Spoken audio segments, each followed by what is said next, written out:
como que nosotras tenemos una conversación y... buenos días y bienvenidos a este videochat sobre retinopatía diabética. En concreto, el hashtag que vamos a utilizar esta mañana es Pregunta Retinopatía. Y bueno, tenemos con nosotros, tal y como habíamos anunciado en el blog, a Eva Delgado. Bienvenida, Eva, gracias por estar con nosotros esta mañana. Presentamos también brevemente a Eva. Ella es retinóloga, actualmente trabaja en el PTS y en el Hospital de la Inmaculada. También hizo medicina de familia y comunitaria y bueno, para subrayar un poco su experiencia en el ámbito de la retinología, decir que hizo una estancia en el IMO, en el Instituto de Microcirugía Ocular, y bueno, que estamos encantados de tenerte esta mañana con nosotros y que seguro que nos vas a aportar pues eso, mucha luz y mucho conocimiento sobre las preguntas que nos han planteado nuestros pacientes. Pues muchas gracias a vosotros por la invitación y animaros a seguir haciendo este tipo de encuentros porque me parece que la educación en salud es fundamental para conseguir una mejora de la calidad de vida de toda nuestra sociedad. Así que muchas gracias. Bueno, a ti, Eva. Vamos a comenzar con las preguntas que nos han hecho llegar y bueno, entendemos que cualquier persona que se acerque a este videochat pues posiblemente sepa, ¿no?, qué es la retinopatía diabética, pero sí que nos gustaría tener una primera pregunta para enmarcar, ¿no?, el tema del que vamos a hablar. Entonces, si te parece, coméntanos eso, qué es la retinopatía diabética. Bueno, en realidad la retinopatía diabética no es más que la enfermedad de la retina producida por la diabetes. Todos sabemos que la diabetes es una enfermedad que es multiorgánica, que es sistémica, y que afecta a todos los órganos de nuestro cuerpo, pero fundamentalmente se va a focalizar en 4 órganos diana, que son el riñón, el cerebro, el corazón y el ojo. La suerte que tenemos en oftalmología es que a través de una exploración que no es cruenta, que no es invasiva y que es indolora, podemos acercarnos y podemos tener una idea de cómo está el sistema vascular de nuestro organismo. Acercándonos y viendo el fondo de ojo y observando cómo está la retina, podemos hacer una idea de cómo está el corazón, cómo está el cerebro y cómo está el riñón. Entonces, todos sabemos que en la diabetes la lesión fundamental es el vaso, la circulación. Las lesiones que se producen por culpa de los niveles altos de azúcar en sangre induce unos cambios en las pequeñas arterias, en los pequeños vasitos de nuestro organismo, y esos cambios dan lugar a la aparición de hemorragia, de áreas de infarto y de zonas de inflamación o de edema. Dependiendo de qué órgano sea el afectado, pues vamos a notar unos síntomas u otros. Y a nivel ocular, pues se manifiesta de la misma forma. En la retinopatía diabética lo que observamos en los pacientes diabéticos que presentan esta enfermedad pues son hemorragias dentro de la retina, hemorragias intraoculares también, áreas de edema o de inflamación de la retina y áreas de infarto. Como la retina es el tejido noble del ojo, el que permite captar la visión, el movimiento, las formas de los objetos que nos rodean, cualquier lesión que aparezca en esta zona se va a traducir en una pérdida de esa función, que no es más ni menos que una pérdida de visión. Y eso es lo que vamos a notar cuando tenemos una retinopatía diabética. Uh-huh. Pues bueno, creo que prácticamente ha respondido la siguiente pregunta que teníamos, que era eso, pues alguien nos preguntaba cómo noto que tengo retinopatía diabética. Pues desafortunadamente, o afortunadamente en función de cómo lo veamos, la retinopatía diabética puede pasar mucho tiempo antes de que nos dé síntomas. Hay muchos grados de retinopatía diabética, puede ser una retinopatía diabética leve o puede ser hasta una forma grave. La dificultad que podemos tener cuando de una forma incipiente es que no da síntomas. Podemos tener una visión absolutamente normal y empezar a tener problemas relacionados con la diabetes dentro del ojo. Por eso es tan importante hacer un cribaje a toda la población, a todas las personas que tienen diabetes, aunque no se note ningún problema.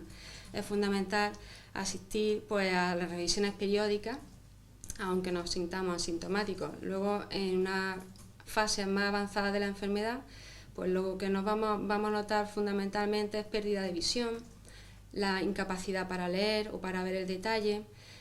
Podemos tener también sensación de visión borrosa, podemos perder la capacidad para la lectura, para reconocer a las personas, y ya en fases más avanzadas podemos incluso tener una pérdida completa de la visión. Pero lo normal es que cuando notamos esos síntomas acudimos al médico y ahí pues bueno, ya llegamos un poquito tarde para poder poner tratamiento. Lo más importante es la detección precoz. Entonces, aunque no tengamos síntomas, si somos pacientes con diabetes, tenemos que acudir a una revisión periódica. Habitualmente los programas aconsejan que para los diabéticos tipo 1 esas revisiones comiencen a los 5 años del inicio de la enfermedad. Para los diabéticos tipo 2 se tiene que hacer una revisión en el momento del diagnóstico de la diabetes y en función de cómo nos encontremos, en función de si hay afectación ocular o no, en función de si los controles metabólicos son apropiados o no, ir prolongando esas revisiones pues cada 6 meses o anuales o bianuales. Cada paciente va a tener un régimen de seguimiento diferente. Muy bien. Hemos estado hablando de los síntomas o no síntomas, ¿no? En ese proceso diagnóstico. Otra pregunta que tenemos es eso, ¿qué métodos diagnósticos hay? ¿Cómo se diagnostica? Hemos hablado de los síntomas, pero ¿qué métodos diagnósticos hay? Pues el método diagnóstico que se aconseja por todas las guías internacionales porque es muy eficaz y además está al alcance de mayor número de personas es la realización de una fotografía del fondo de ojo. Eso habitualmente en Andalucía se hace gracias al Plan Integral de Diabetes. Entonces normalmente son retinógrafos en los que se localizan en los centros de salud y el médico de familia es el que indica ese seguimiento, ese control. Entonces acudiendo al médico de familia, él hace el seguimiento a través de la fotografía, la envía por telemedicina al servicio de oftalmología y somos nosotros los que valoramos esa fotografía y vemos si hay patología o no. Si en ocasiones cuando el fondo es absolutamente normal, pues no hace falta ni siquiera remitirnos ese test diagnóstico, ¿no? Eso como método de cribaje es la mejor forma para detectar la retinopatía diabética. Cuando ya hay una afectación, el paciente tiene que venir a nuestras consultas porque tenemos que establecer también qué grado de afectación hay y qué tipo de tratamiento se necesita. Entonces ahí quizás tengamos que utilizar otras técnicas diagnósticas.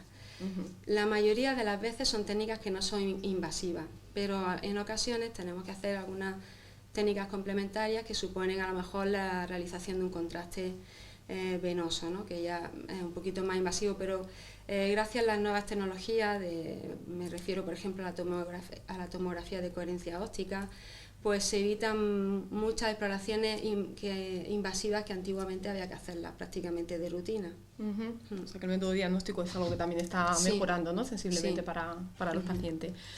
Antes de seguir avanzando y conocer más sobre retinopatía y diabetes, teníamos otra pregunta que yo creo que también es muy, muy relevante y es el tema de la prevención. ¿Hay alguna manera de prevenir? ¿Qué se puede hacer para prevenirla? Yo creo que lo fundamental es la prevención. O sea, no podemos prevenir la retinopatía diabética, pero sí podemos evitar la progresión a forma avanzada de la enfermedad.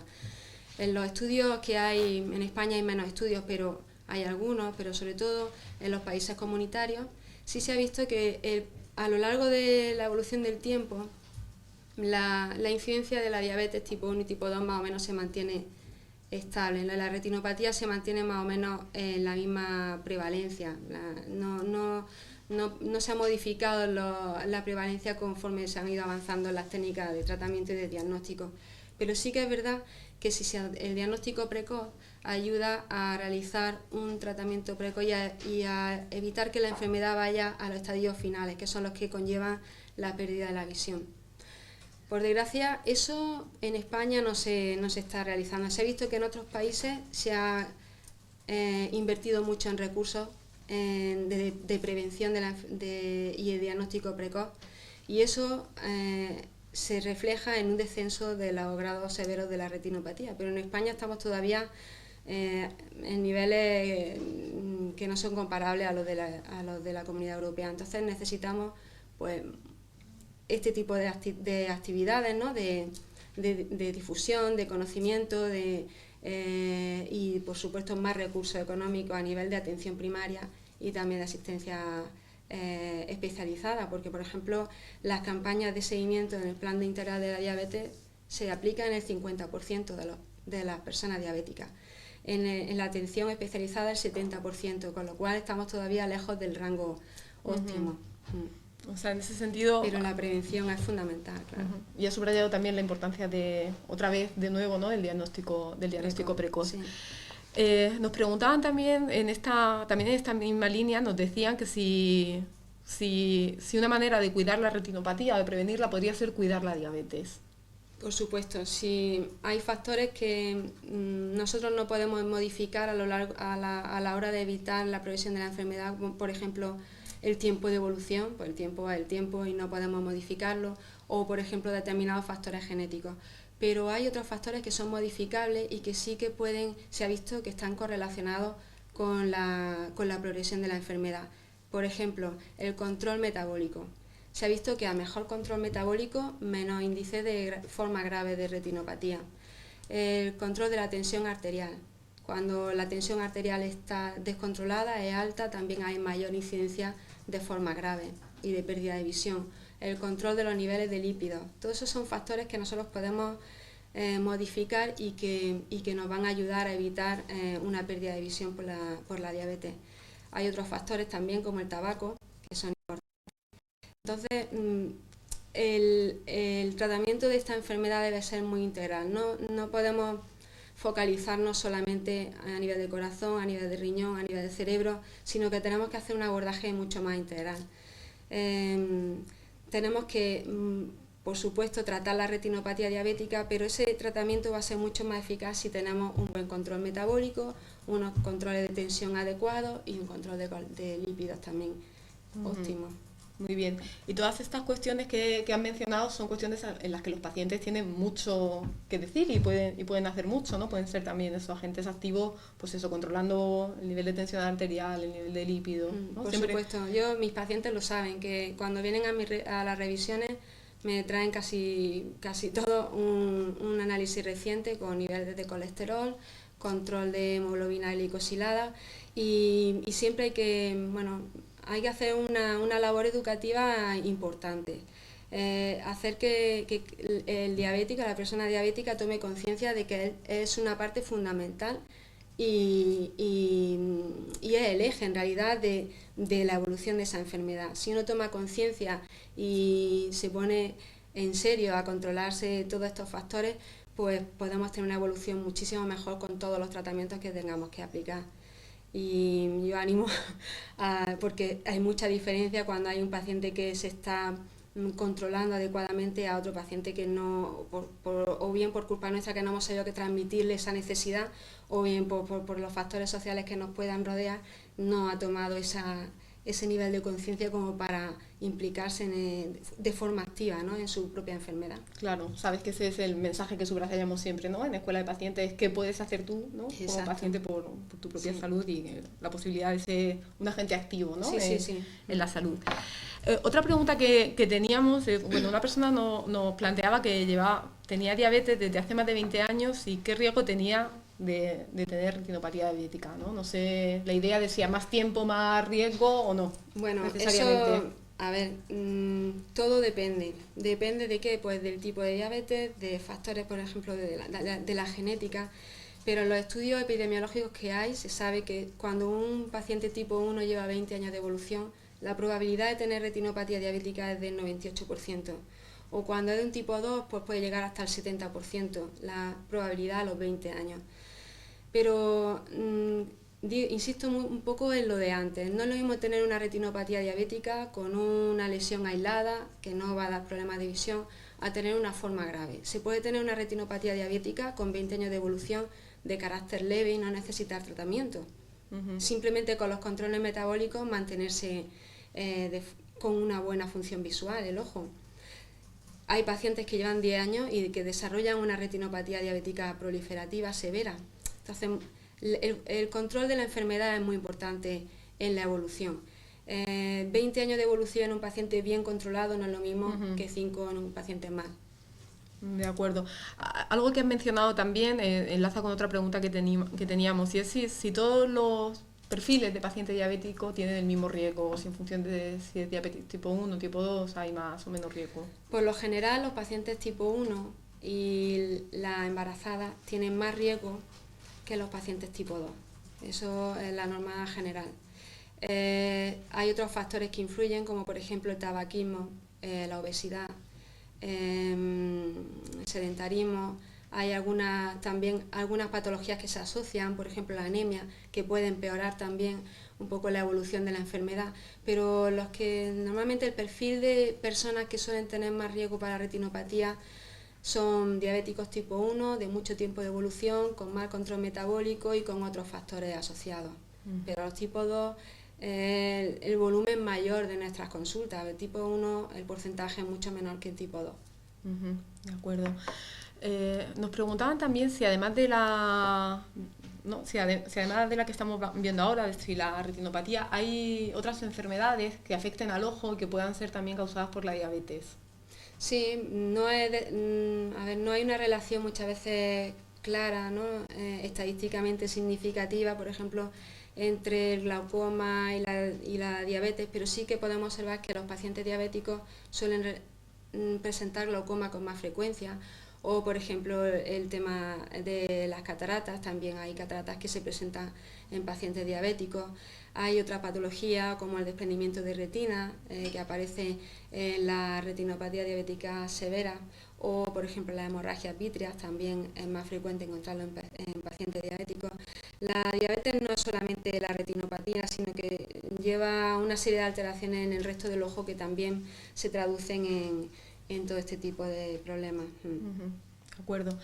Eva, hemos estado, bueno, pues eso, nos has hecho una introducción sobre qué es la retinopatía diabética, hemos estado hablando de prevención, caracterizando la enfermedad. Tenemos también bastantes preguntas en relación a los tratamientos, ¿no? Hemos estado viendo qué es, cómo se diagnostica, cómo se puede prevenir, y hay algunas preguntas que hacen en relación a los tratamientos. Y una de ellas es así de genérica, ¿no? ¿Cuál es el tratamiento estándar, ¿no? ¿Qué tratamiento se hace para la retinopatía? Bueno, pues afortunadamente con el tiempo se van desarrollando terapéuticas nuevas, ¿no? Al principio pues teníamos el tratamiento de la diabetes era muy limitado, prácticamente al láser. Y es verdad que el láser sigue siendo el gold estándar, ¿no? Porque es lo único que se ha demostrado que frena la enfermedad y impide que avance a estadios más severos, ¿no? Pero por suerte hay tratamientos alternativos o coadyuvantes que asociados al láser consiguen resultados que antes no los veíamos. En la diabetes, la retinopatía diabética, una de las causas más importantes de visión es la afectación de la mácula, de la retina central. Cuando se produce una inflamación en la mácula, lo primero que es lo más limitante, lo más discapacitante, porque es lo que nos da la capacidad para leer, para reconocer las personas, para ver los números del teléfono. Entonces, eso es lo primero que se pierde cuando aparece un edema macular diabético. Hasta hace 15 años no teníamos ninguna alternativa al láser. El láser es un tratamiento muy agresivo que puede quitar visión periférica, capacidad de visión nocturna, y cuando había una lesión en la mácula quitaba visión central también. Paraba la enfermedad, pero no mejoraba los resultados visuales de los pacientes. Pues últimamente con los nuevos tratamientos que muchos pacientes conocen, que son la inyección de fármacos intraoculares, conseguimos cronificar la enfermedad de tal manera que podemos parar la evolución y obtenemos resultados visuales mucho mejores a los que podíamos obtener con el láser. Por eso es muy importante consultarnos de forma precoz, porque ese tratamiento va a tener mucho mejor resultado cuando se hace de forma precoz a cuando ya llegamos tarde. Como posibilidades terapéuticas tenemos desde los fármacos antiangiogénicos hasta los corticoides intraoculares, y ya en último estadio tenemos en la forma severa la cirugía. La cirugía no hay más remedio que hacerla en situaciones, por ejemplo, cuando tenemos una hemorragia vítrea, un desprendimiento de retina, en fin, patologías que con medicamentos, con fármacos no se van a solucionar. Pero antiguamente esos pacientes estaban abocados a la pérdida irreversible de visión. gracias a la cirugía y a este tipo de tratamientos podemos conseguir visiones bastante funcionales, pero y mejores resultados cuanto antes se coja. Ese mensaje lo está subrayando siempre y bueno, y me parece importante, ¿no? Porque bueno, es clave, ¿no? Parece en todo lo que estás mencionando. Y bueno, y vemos que opciones terapéuticas, pues eso hay bastante, ¿no? Depende, ¿no?, también de cada caso y del momento en el que se llegue, que como siempre mejor llegar antes, ¿no? Sí. En esta misma línea nos ha llegado una pregunta muy concreta en relación a la curación de la retinosis pigmentaria. Y bueno, parece ser, según nos han hecho llegar, que ha habido alguna información en prensa sobre que sería posible abordar, ¿no?, la curación de esta retinosis a través de, bueno, con la utilización de células madre o, bueno, cuéntanos algo. Bueno, eso se sale un poco del marco de la retinopatía diabética, no tiene nada que ver. Esto, la retinosis pigmentosa es una enfermedad hereditaria y se considera pues un poquito un grupo de enfermedades con unos modelos de herencia muy variables entre unos pacientes y otros. Sí es verdad que se abre una puerta al tratamiento con células madre y se está realizando ya tratamientos con trasplantes de células de epitelio pigmentario en personas muy seleccionadas con un tipo de retinosis pigmentosa muy concreta en centros muy específicos. Entonces es una vía de tratamiento para el futuro. Predecir para cuándo pues es difícil porque hay muchas variantes genéticas y bueno, y este tipo de investigación ahora mismo está empezando y llegará un momento que se puedan aplicar también las terapias genéticas, una puerta para el futuro, la visión artificial, en fin, hay muchas posibilidades terapéuticas que están abriéndose de camino y yo seguro que en el futuro van a funcionar, pero ahora predecir para cuándo es demasiado, ¿no? Sí. Bueno, en cualquier caso, uno de nuestros pacientes ha visto que teníamos la oportunidad de hacerte llegar esta pregunta, ¿no? Y aunque se saliese un poco estrictamente del tema del videochat, ha querido hacerla llegar y te agradecemos mucho que la hayas respondido. De las preguntas que hemos recibido, básicamente hemos hecho un barrido sobre prevención, diagnóstico y relaciones con la diabetes y tratamiento. No sé si tú quieres subrayar algo más, ¿no?, que se haya quedado en el tintero, algún mensaje que sea importante. Subrayar un poquito el tema de la prevención, del diagnóstico precoz y el tratamiento del edema macular. Quizás nos vienen muchos pacientes con miedo al tratamiento con láser. Algunos pacientes que nos comentan, bueno, es que me di láser y me quedé ciega. Esas son cosas que habitualmente lo vemos en la consulta, entonces yo pues se lo explico, digo, es que cuando hay que dar láser es porque ya la enfermedad está muy avanzada. Si no se hubiera dado láser, hubiese seguido avanzando y lo que estamos viendo ahora, que es una visión aceptable para manejarse, quizás no la tendríamos. Entonces, un poco transmitir la idea de que los tratamientos funcionan, que funcionan mejor cuando la enfermedad en general está bien controlada y perder un poquito el miedo a consultarnos y a los tratamientos que se puedan hacer o a los tratamientos intravítreos, que bueno, son técnicas invasivas, pero cuando se aplican esperamos una mejora en la calidad de vida de esa persona y aprovechar un poquito todos esos recursos que tenemos que antes no lo teníamos, pues para mantenernos lo mejor posible durante el tiempo máximo que estemos aquí. De nuevo el mensaje, ¿no?, de llegar pronto y consultar, ¿no?, o consultar pronto muchas veces, no tener miedo, ¿no?, a los tratamientos que puede hacer que el momento en el que se llegue sea más tarde. Pues no sé si nos han llegado algunas preguntas a través del Twitter que podamos incorporar ahora. Pues bueno, esperamos que le haya sido de utilidad a nuestros pacientes, a las personas que están al otro lado. Yo por mi parte decirte que ha sido un placer pasar este rato contigo, que he aprendido muchas cosas y bueno, que esperamos tenerte en otra ocasión o contar con tu colaboración en breve. Pues muchas gracias a vosotros por la invitación, animaros a seguir haciendo esto y ya está, para lo que podamos servir, por aquí estamos. Apuntamos. Muchas gracias, Eva. Nada.